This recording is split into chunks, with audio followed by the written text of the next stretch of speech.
If only I could turn back time. Hey everybody, and thank you all for checking out this video. So in this video I am going to be looking at the roadmap that was recently, was released today for the upcoming content for the 2021 roadmap of content for Avengers. Now for March we've pretty much had whatever content we're going to get. So that was the Operation Hawkeye Future Imperfect. You got new story, new villain, new hero, the free upgrade to next gen, so that is PlayStation 5 and Xbox Series S and X. The campaign replay, which is one of those side features, so you can play the base game, the original campaign then, that was available at launch, and customizable harm rooms. So that's basically, you can basically change some of the parameters for the harm room, so the VR room, so you can add more enemies, change buffs, change different sort of modifiers, and how many enemies appear, what type, blah blah blah, all that kind of stuff you can mess around with now. You don't get any XP from it, or it doesn't really help with any challenges, like weekly challenges, stuff like that doesn't really help you work towards them, but you can just sort of mess around with things and see what works with you, maybe. So that's the benefit to that. Next up in spring is the Tachyon Anomaly. So, what does it say? Tachyon missions scaled for power levels 1 to 100, and also play as any combination of your favourite heroes. Not quite sure what that combination of favourite heroes necessarily implies, because you can pretty much do that now, I would have thought. Now, you do seem to have 4 different Iron Men there, so it might just be, for some reason, play as the same character with like 4 different skins. I have no idea. Or if you're playing with multiple people, like 3 other players, so you've got like a team of 4 going on, maybe players, if you all want to play as Iron Man, maybe you can. Maybe that's what that means. But the key part there is the Tachyon missions scaled from power levels 1 to 100. One of the big problems with the game at the moment, I find, is that some missions are either geared to low-level players or high-level players. Some of them scale with you, and that's fine, but the rewards don't really match the level, kind of. So yeah, you're sort of stuck repeating certain missions, but it'll be a nice addition to the game to have missions that actually you can scale with you, and hopefully the rewards you get from those missions will actually scale as well, and that would be, I think that's much needed for the game right now. So later on in spring we get Room Takeover. Enter the Red Room with new themed harm room content and new hero outfits. Well, new outfits are always welcome. And let's talk about that Red Room takeover. So, themed harm room content.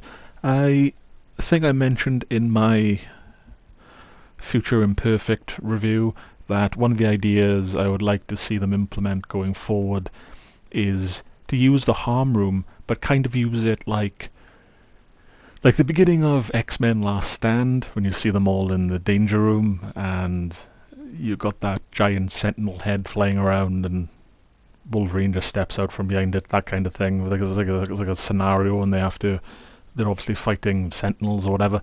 I'd like to see stuff like that happening in the harm room. So instead of having that weird sort of blue geometric patterned walls and squares and stuff you can jump on and whatever, run around in, you have like actual environments. So you have like the city environment, and say that there's like a certain amount of bad guys, and there's like you have to stop this particular character like Taskmaster from escaping. It's like a scenario you have to play out, and yeah, I'd like stuff like that maybe, or certain events from the comics brought over. Now I'm not going to say that this is necessarily that, but it might be like a step towards that, because obviously themed content, so I'll be very interested in seeing what that entails. And yeah, I mean, that's pretty much all I can think of for that, really. Because it says Red Room, so obviously that's the sort of place that Black Widow was trained. So it might, I say might, it most likely will be themed closer to sort of her background, maybe. But yeah, hopefully this is like a stepping stone to like, I don't, missions where you can play as Captain America and maybe fight Hydra in the Homeroom, and like that's the type of stuff I would love to see. And hopefully this is, like I've said, just a stepping stone to stuff like that. But I'm really looking forward to that, because that's obviously the next step to the customizable Homeroom stuff in the March update. So in Summer and Beyond we have Cosmic Cube. So new Scientist Supreme Villain Sector, where you'll be obviously going to be up against Monica Rappaccini, if that's her name, I can never remember. Monica Cappuccino.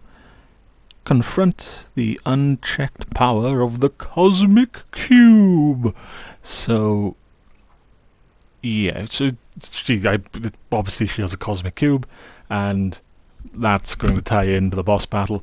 Now, you do see a glimpse of that in the video for the Avengers segment of that Square Enix Presents video. Again, this is something the game really needs. It needs more villains. I think it has about 4 villain sectors, maybe 5 with Maestro now. And that's, I think it's, you think Taskmaster, Abomination, you've got the big mech with the big ground mech, and then you've got the big air mech, and maybe Maestro.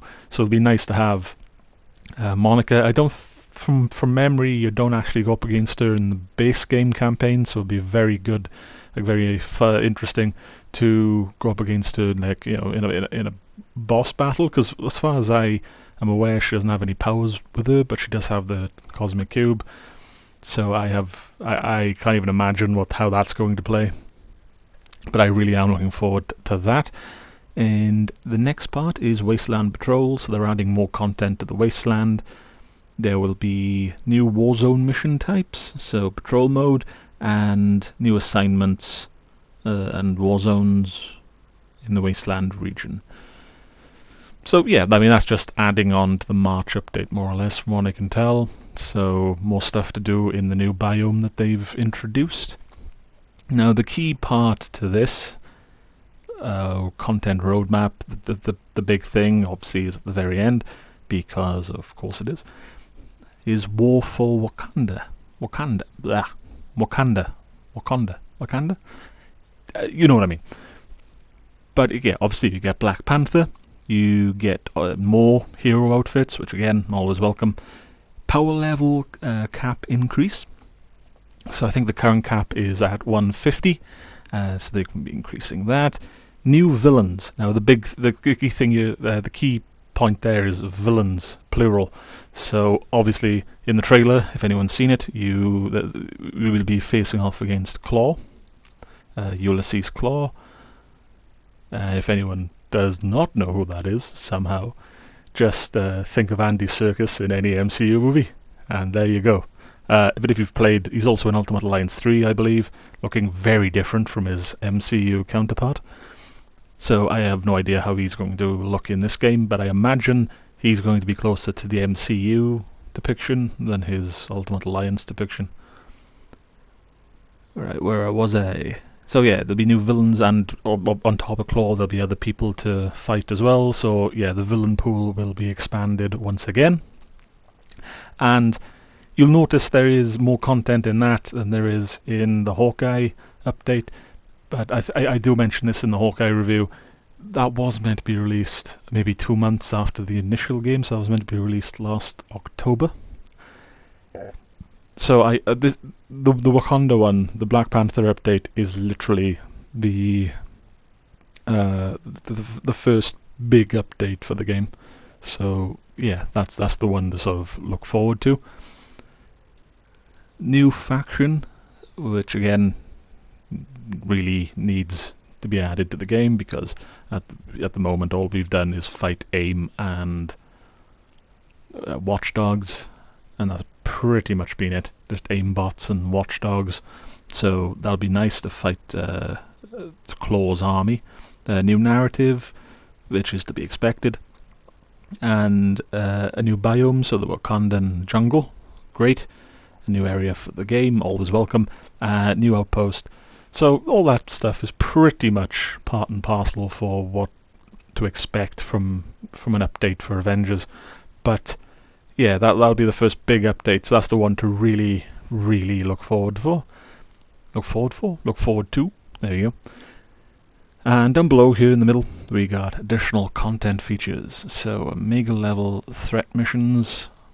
No idea what that is. I assume it's going to be it's going to be additional end game content.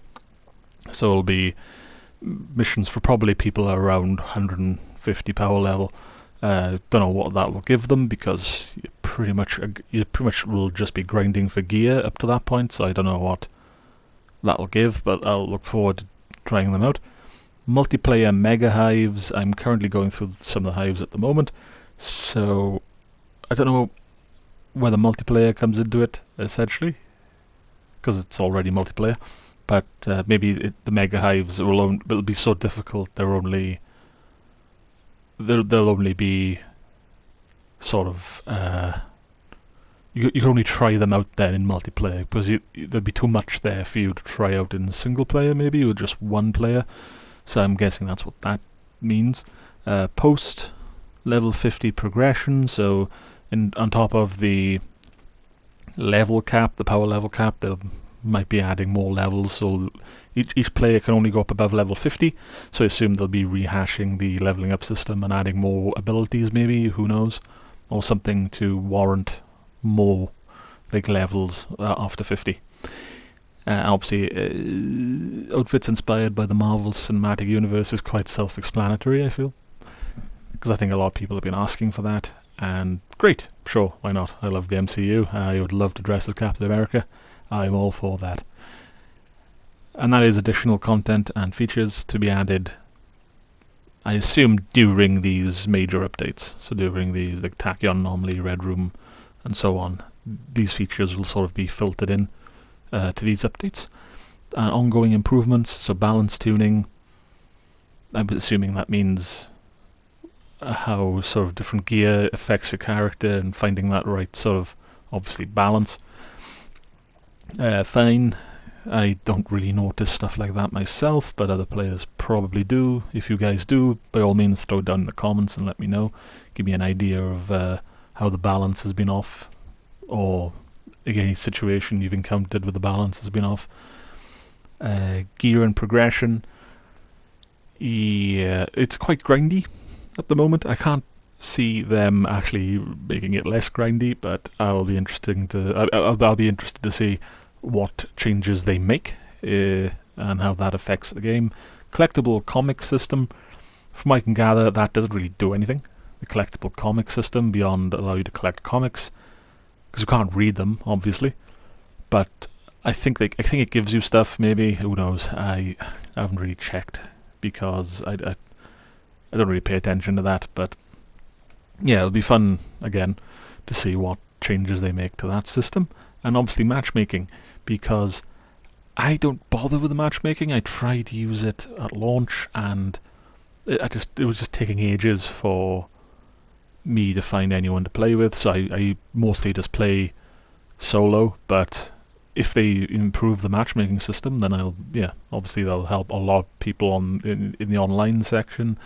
Definitely with the heroic gauntlets and the mega hives when they release them, so that'll come in very handy later on.